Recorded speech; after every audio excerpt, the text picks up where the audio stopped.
Bill.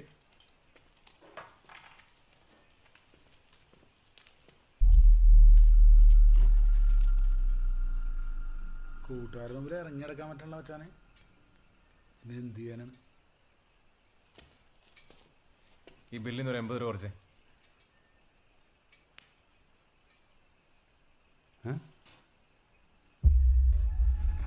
എന്താ സാറേ, sir എന്തെങ്കിലും പറഞ്ഞാ? ഈ ബില്ലിന് ഒരു 80 രൂപ കുറച്ചിട്ട് ബാക്കി എത്ര വെച്ചാൽ പറ. ഇത് എത്ര നോക്കിയടാ, ഇത് എത്ര കുറക്കാൻ പറഞ്ഞ? 80 രൂപ കുറക്കാൻ. സാറേ ഇവിടെ അങ്ങനെ റിഡക്ഷൻ ഒന്നുമില്ല, അത് 80 രൂപയെ. കാശിനൊക്കെ ഭയങ്കര വിലയാണ്. 130 പലിശ. ആ പൈനാപ്പിൾ ജ്യൂസ് ഞാൻ കുടിച്ചിട്ടില്ല, അതിന്റെ കാശ് കുറയ്ക്കാനാണ് പറഞ്ഞത്.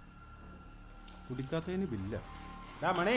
ഓ, ഈ ബില്ലൊക്കെ നോക്കണ്ടേ? സാറ് ജ്യൂസ് കുടിച്ചല്ലെന്നാ പറയണത്. അയാൾ ഓർഡർ ചെയ്ത സാധനത്തിന്റെ ബില്ല് അതിനകത്തുള്ളൂ. അത് കുടിക്കാത്ത എൻ്റെ കുറ്റമാണോ? അത് ഞാൻ മാറ്റി കൊടുത്തതല്ലേ. ഭക്ഷണം കഴിച്ച് കഴിഞ്ഞാൽ കാശ് കൊടുത്തിട്ട് പോകണല്ലേ സാറേ, അതിൻ്റെ ഒരു മര്യാദ. കഴിച്ചെന്നല്ല അത് 10 പൈസ ഞാൻ തരില്ല. സാറ് ചൂടാവല്ലേ സാറേ, സാറിന് ഇഷ്ടപ്പെടാത്ത നമ്മുടെ പ്രശ്നമല്ലല്ലോ.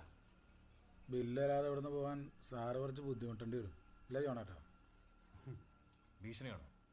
എന്നാ പിന്നെ താൻ വന്ന് മേടിക്കും. സാറ് കലി